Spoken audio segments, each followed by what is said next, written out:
the saga of Robin's cruel abandonment by her owner, Julia Colbert. To begin with, after a day of roller skating and general mayhem, poor Robin was thoughtlessly left in the chauffeur's van. She called out piteously from the open door, hoping beyond hope that her beloved Julia was somewhere near, and that she would hear her. But alas, she was not. So she vowed to search for her over land and sea and mountains and every other imaginable terrain to find her. So she set off. As she traversed the nearby streets, she came across a little park. She decided to take a small break and think. She decided to do a little rock climbing so that she could blow off some steam through physical exercise. But, unfortunately, it was unsuccessful. Now, deep in thought, Robin hopped dolefully onto the seesaw, imagining her Julia on the other seat. Her thoughts turned darker, spiraling into despair, thinking that she would never again see her dearest Julia. With these thoughts in her mind, she climbed her sad way up to the very top of the tallest slide. She looked down the dizzying length to the bottom, down to the sand that would work its way into her parts and make her stop working.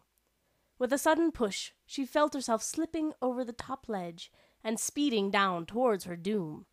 But, halfway down, hope seemed to make itself felt once again, and she managed to slow herself down enough to come to rest quietly and safely at the bottom of the slide. But what had that fleeting feeling of hope been? Confused, not entirely sure what she thought or felt. She wandered over to the swings. Swinging aimlessly, of course, there really isn't any other way to swing besides aimlessly, since you can't go anywhere on a swing, she thought. As she thought, that little bit of hope seemed to slip away. Really, what was the chance that she would ever see her Julia again? It was all rather pointless. So, she found herself again looking down into a place that would mean her death. She would fall, be carried away by a huge truck, and then dumped and crushed until nothing was left of her. For many long minutes she stared into the black pit of that trash can. She thought about the journey that she would go on if she fell. It seemed like such a hassle. It would take too long before she was actually gone. Better just get it over with. So up she crept to the tallest ledge that she could find, one from which a fall would certainly mean her death. The black swirls of despair pushed her to the very edge. She teetered, about to slip off into oblivion. But then there was a voice. I don't think you really want to do that. Startled, Robin looked back to see another phone. What do you mean? How would you know if I wanted to or not? I'm going to do it. Doesn't that mean I want to? No, it just means that you want to be rescued. Robin gave this phone a strange look. That doesn't even make any sense. Maybe not, but it sounded really cool and profound. I have lots of other cool and profound sounding things to say, but you'll never hear them if you jump off that ledge. Besides, life can't possibly be that bad. Yes, it is! I'll never find my Julia. Well, have you looked for her? I don't even know where to start. I don't even know where I am. Well, read the sign, but you're also about a block away from my house. Robin gave the phone another weird look. How is that supposed to help? Well, my house has a garage, and in that garage is a car. In that car is a map. We can then use that car to try to find your Julia. We? Yes, we. Why would you do that for me? Otherwise, you would jump, and I just don't think I'd be able to sleep very well tonight. And I really need my sleep, otherwise I'm a complete wreck. So think of it as a selfish thing. Now just step away from the edge, and we can climb back down and talk about things. Okay. So that's what they did. They climbed back down, and then proceeded to climb up a nearby tree, and totally missing the irony of their actions. Well, while they sat in the tree, they talked. You know, I don't even know your name. Damien. And yours is? Robin. Well, now that we know each other, we can figure out what we're going to do. Do? Yeah, about finding this Julia. So you were serious about helping me find her? You weren't just saying that to keep me from jumping? Well, yeah. We could start by going to my house and getting the car that I mentioned. Well, all right. So the two of them, chatting amiably all the while, made their way to Damien's house. Okay, here we are. Do you want anything? Do you need to charge up at all before we go? No, I just want to start looking. Well, let's start with the last places you were with your Julia.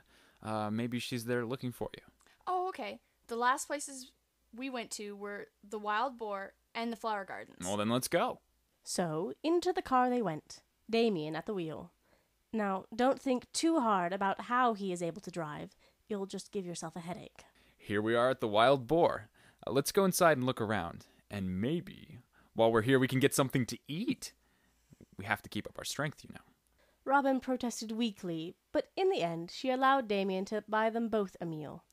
As they sat at the table and the meal was brought to them, Robin sniffed a little. This is what Julia ate when she was here. Despite her feelings of sadness and despair, she managed to eat more than half of the meal. As they lounged in satiated contentment, Damien said, Every journey begins with the first meal. That doesn't even make any sense. It sounded cool and profound, and that's all that matters. Right. Well, that being said, shall we continue our search? Robin jumped out of her seat, a sparkle in her lens. Yes, let's.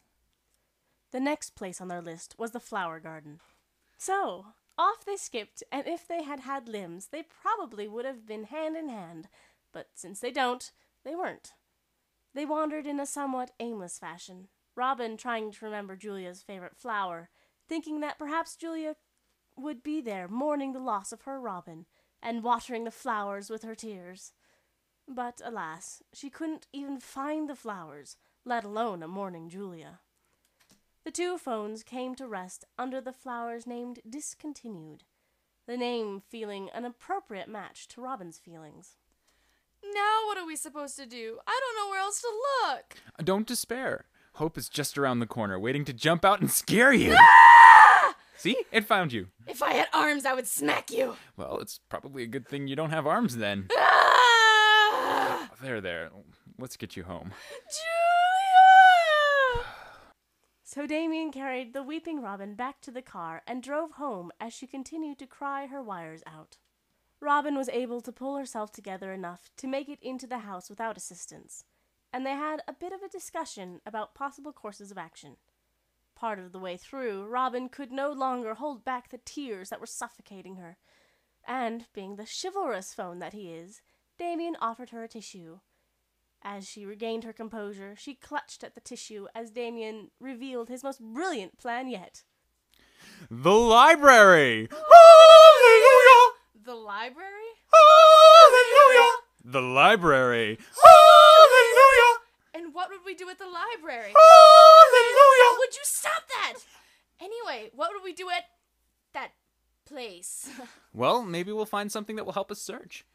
Oh, all right. Let's go to the library. Hallelujah! Stop that!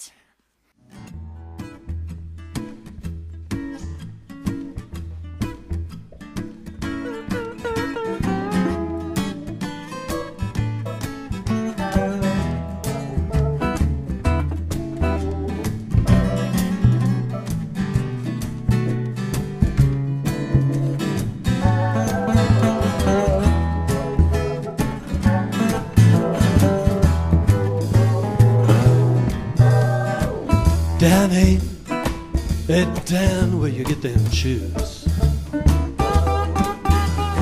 Danny, hey Dan, where you get them shoes?